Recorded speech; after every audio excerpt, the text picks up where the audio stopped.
다가 버렸어. 그랬는데 죽은 게 아니고 기절했었어. 그래서 살아났어요. 지금 그런 장면이에요. 지금 이런 상황들이. 그러니까 복음을 전하는 데 있어서 이렇게 난관이 있다는 거예요. 이런 상황들이 어디를 가나 복음을 받아들이는 사람이 있는가 하면 받아들이지 않는 사람도 있고, 관원들 중에서도 예수를 믿는 사람이 있어요. 숨어서. 어떤 사람? 요셉인가? 그 사람도 예수를 믿었잖아요. 근데 그걸 표현을 못하는 거예요. 왜? 그 당시에 상황이 있어요. 상황을 보면 알아요. 그 당시에 예수라는 이단을 믿는 자들은 추례를 당했어요. 추례를 당하면은 먹고 살 수가 없어요. 어디 취직을 못해요. 그럼 밥 굶어 죽는 거지 뭐. 얻어먹을 수밖에 없지 뭐. 그러니까 예수를 믿을 수가 없는 거예요. 그러니까 숨어서, 지금 어디를 따지냐면 그냥 북해 기독교에 있다고 했잖아요. 숨어서 예수 믿는, 낮에는 예수 안 믿는 척 한단 말이에요. 뭐 공산당에서 이렇게 시키는 대로 하고 이렇게 하고, 밤에는 모여갖고 표시를 해가지고 지하에서 예배 드리고 이랬단 말이에요. 그러다가 걸려서 1년에 한 150명, 200명씩 지금도 처형당해요. 지금 이 시간에도 2022년 8월 이 시간에도 죽는단 말이에요. 예배드리다 걸려서. 지금도 이런 일이 일어난단 말이에요. 바로 이렇게 유대인들이 핍박을 하고 나라 전체가 사내들이라든가 이런 데서 핍박을 하니까 예수를 믿고 싶어도 못 믿는 거예요. 믿어도 숨어서 믿고. 그래서 이제 이렇게 따지면 지하교회가 되는 거죠. 이런 거예요. 추대를 당하니까. 그래서 숨어서 예수를 믿는 사람들이 이스라엘에도 있었단 말이에요. 유대인들 중에도 예수님의 시체를 갖다 이렇게 향수 뿌려서 했을 때 그 요셉이라는 사람도, 그리고 또 예수님을 찾아왔던 사람도 있었고 많잖아요. 있다고요. 그게 바로 지하교회. 북한에 또 어디야 중공에 지하교회 있다고 하잖아요. 삼자교회는 그거는 뭐 국가에서 하는 교회, 그 허락한 설교 때마다 그 검사 맡아서 하는, 그거는 가짜고, 그거는 북계에서 그 교회 2개 있는 거, 그건 가짜 교회고요. 그런 교회는 종교 생활이고. 그린 거예요 지금 이제 이게. 그래서 유대인들이 안디옥까지, 이구니온까지 쫓아와서 무리를 충동해서 돌로 쳐 죽였다, 이런 거예요 지금. 이 사건은 서로 상반된 상황이면서 극적이면서 정말 이 상황을 그리스도인들의 신앙에 있어서 어떻게 해요? 도전할 수 있는, 도전을 줄 수 있는 그런 상황들인 거예요 지금 이게.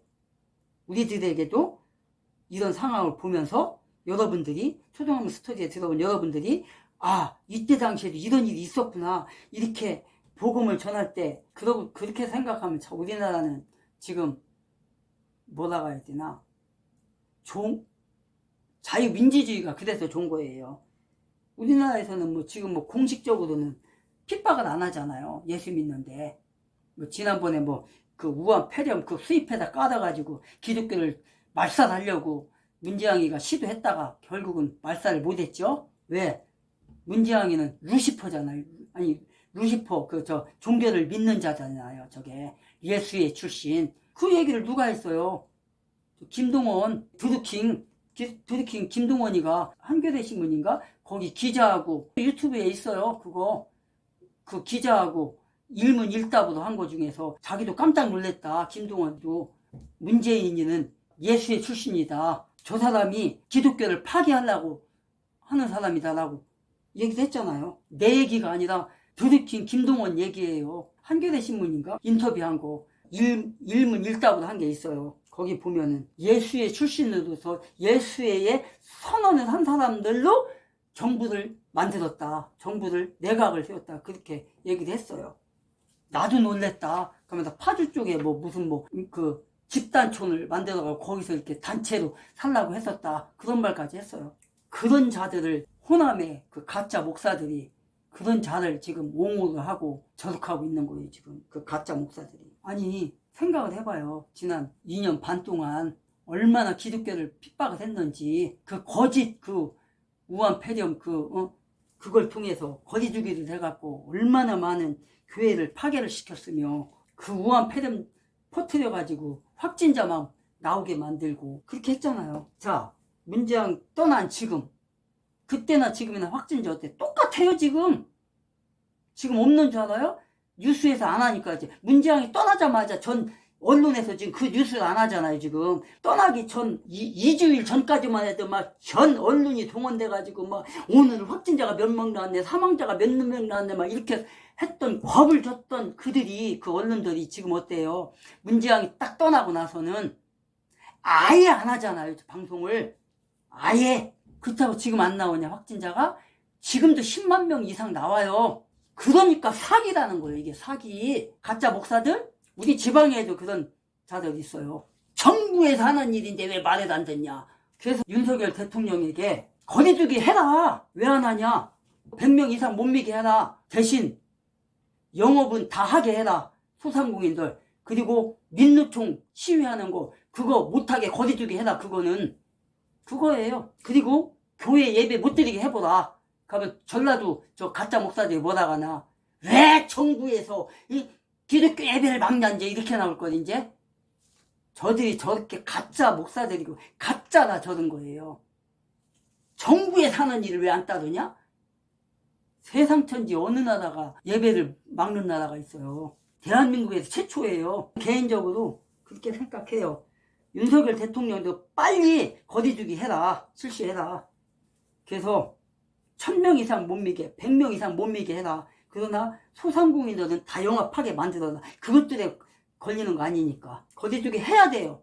해야 돼. 그래서 아예 못 모이게 해야 돼. 그리고 기독교인들 못 모이게 한번 해보라고 윤석열이도. 그럼 전라도 목사들 뭐라 가나? 핑계치 못해요. 왜? 문재양이 할 때나 지금이나 확진자는 똑같이 나오고 있으니까. 죽는 것도 똑같이 죽고 있어요 지금. 단지 언론에서 선동을 안 할 뿐이지 지금. 우파 정권이 들었으니까 선동을 안 차나요. 그러니까 얼마나 악행이야. 그러니까 뭡니까? 사도 바울이 복음을 전할 때 왜 방해를 하는 거예요? 야, 너 우리와 함께 유대교에 심취했던 자 아니냐. 근데 왜 이제 와서 우리를 배신을 하고 그러냐. 다시 돌아와라. 그거예요 지금. 만약에 윤석열 대통령이 지금이라도 문재양을 죄 없다고 하고 그쪽으로 따라주잖아. 김건희 여사 죄 없어. 그렇게 되면 아 우리가 생각해보니까 아 그게 아니네?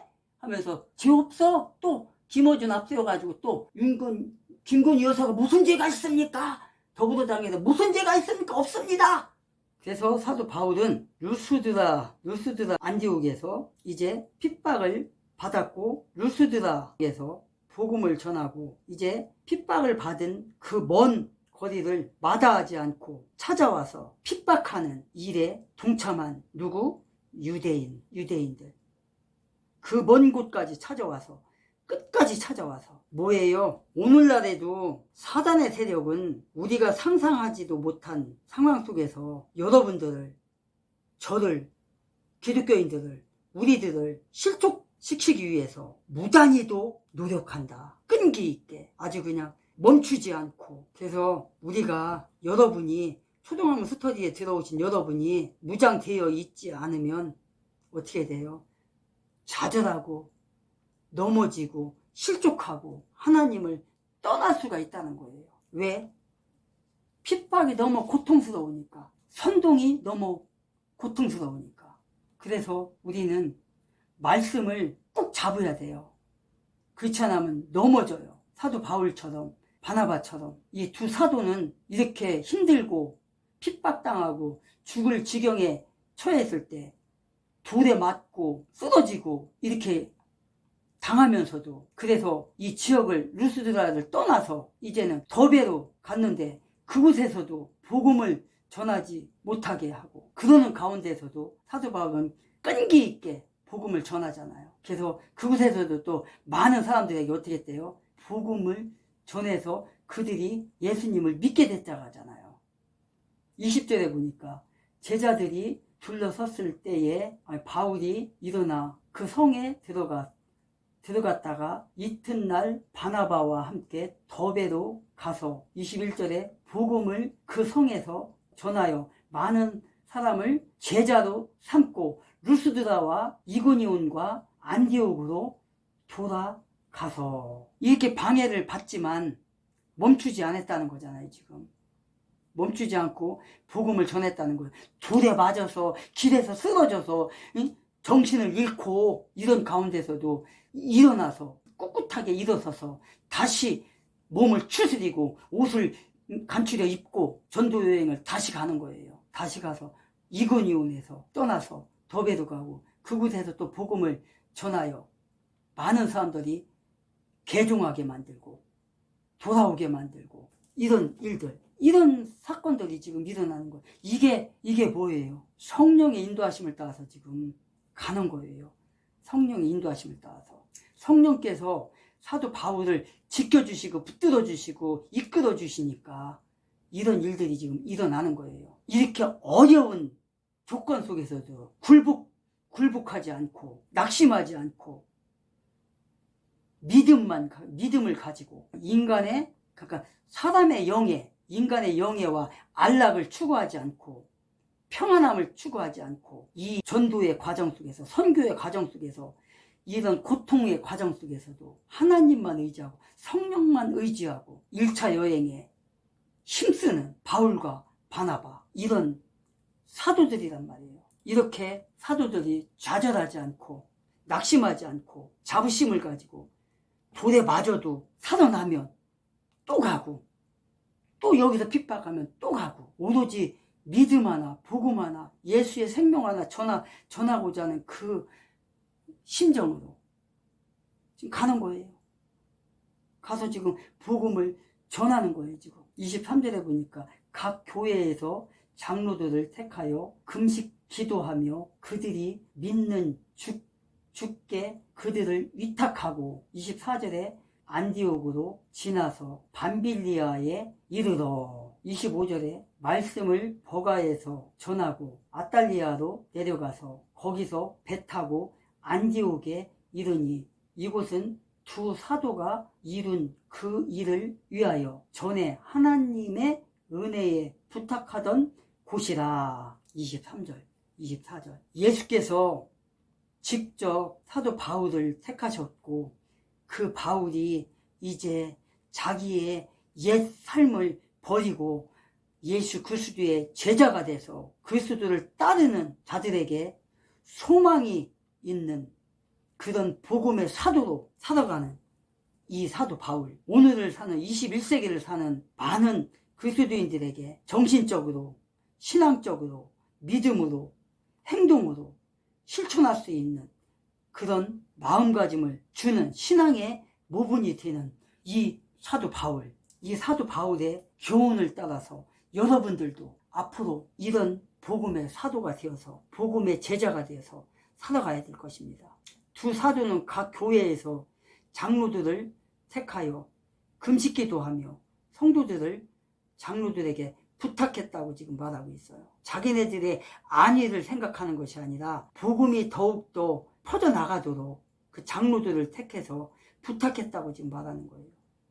그래서 그 교회 장로들과 함께 기도하고 어떤 과정 속에서도 좌절하지 않고 그들에게 기독교의 본질, 교회사에서 표범이 되는 그런 교회로서 남도록 그 장로들에게 부탁하고 그래서 그들에게 부탁하고 그들을 택해서 세워놓고 가는 거예요. 지금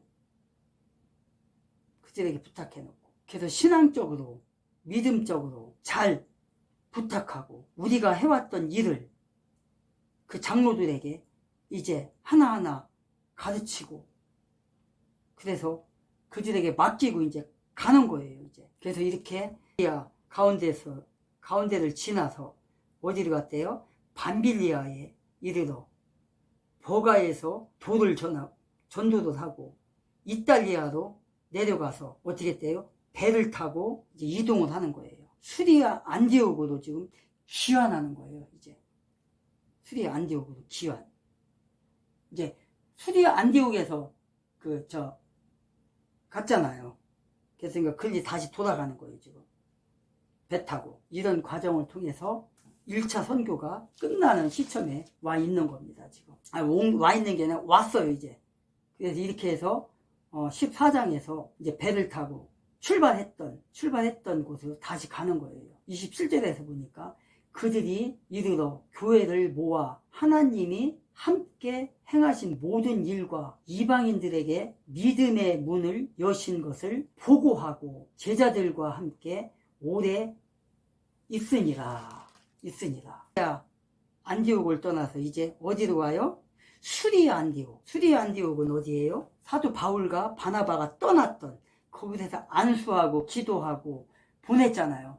바나바와 바울을 선교사로. 그래서 처음에 갔던 데가 구부도였잖아요. 구부도에서 이구니온에서 회당에서 여러 곳을 돌아서 이제 마지막 지인 어디?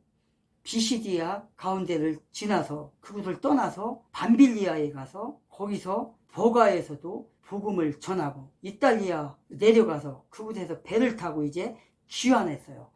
이제 자기가 떠났던 곳으로 이제 온 거예요. 돌아온 거예요. 이제 돌아왔어요. 그리고 보고를 한 거예요. 지금 제자들과 함께 있다고 하잖아요. 지금 27절에 모든 일과 이방인들에게 믿음의 문을 여신 것을 보고하고 이제 우리가 이렇게 선교 여행을 떠났다 왔다 이런 결실을 맺었다 수많은 일들이 있었다 그걸 보고한 거예요. 그리고 그곳에 와서 이제 제자들과 함께 오래 있느니라. 이래서 14장을 우리가 마무리를 했습니다. 이렇게 사도 바울은 정말 그 고통을 당하면서까지 일을 하고 이렇게 온 겁니다. 지금 안디옥으로 돌아온 두 사도의 보고를 지금 드리고 있는 거예요. 지금 두 사도는 전도 여행에서 결과를 가지고 와서 지금 그 사람들에게 설명을 하는 거예요. 지금 설명을. 사도들이 이들이 일을 할 때 하나님께서 함께 일을 하셨다는 것을 우리가 볼 수 있어요. 지금 출발할 때부터 돌아오기까지와 그동안 있었던 모든 일, 그들이 설교한 것과 안질뱅이는 고친 것들, 하나님의 역사, 그분의 도우심에 의한 모든 것들을 지금 알리고 있는 거예요. 그리고 하나님께서 이방인들에게도 믿음의 문을 여셨다는 것을 지금 보고를 하는 거예요. 지금 구브로 섬에서 충독이었던 서기오 바울과 에게 복음을 전했던 일, 그가 복음을 믿게 됐던 일, 그리고 또 그 서기오 바울을 예수를 못 믿게 하려고 했던 그 악마, 그 엘리만가 그가 방해했던 것들. 그래서 그곳에서 서기오 총독 바울이 예수를 믿었던 것들, 루스드라와 더베에서 이방인들에게 복음을 전했고 그곳에서 또 일어났던 사건들 있었잖아요. 그런 일들을 지금 보고를 하는 거예요. 지금 그래서 하나님의 영광만을 나타내는 것을 보았다. 하나님께서 이러이러한 일들을 통해서 나타나셨다. 그걸 보고를 하는 거예요. 지금 그래서 우리가 살고 있는 지금에도 오늘날 하나님의 일을 하는 사람들이 이 과정을 보면서 정말 많은 것을 느낄 수가 있는 거예요. 알 수가 있는 거예요. 시작은 순수하고 과감하게 담대하게, 그리고 하나님을 향한 마음은 설레임으로 벅차는 그 가슴으로, 아무리 유대인들이 방해할지라도 이방인들이 복음을 받아들이는 그 모습 속에서 하나님의 영광을 나타내는 그런 일들이 일어난 거예요. 지금 그런 일들을 지금 보고한 거예요. 지금 그래서 지금 사도 바울과 바나바는 1차 선교 여행을 이렇게 마치고 돌아오는 것을 우리가 보았습니다. 이제 다음에는 5장으로 우리가 만날 텐데 그때는 또 무슨 일들이 일어나는지 기대를 하면서 오늘 우리 스터디는 이제 맞춰야 될 것 같습니다. 앞으로 다음에 만나는 그 시간까지 여러분들 승리하시고 세상에서 굴하지 않고 주님이 주시는, 예수께서 주시는 믿음을 굳건하게 세우고 시마다 때마다 장소마다 여러분들이 있는 그곳이 복음의 장소인 것을 깨닫고 전하는 그런 삶을 살다가 다음에 또 만납시다. 샬롬.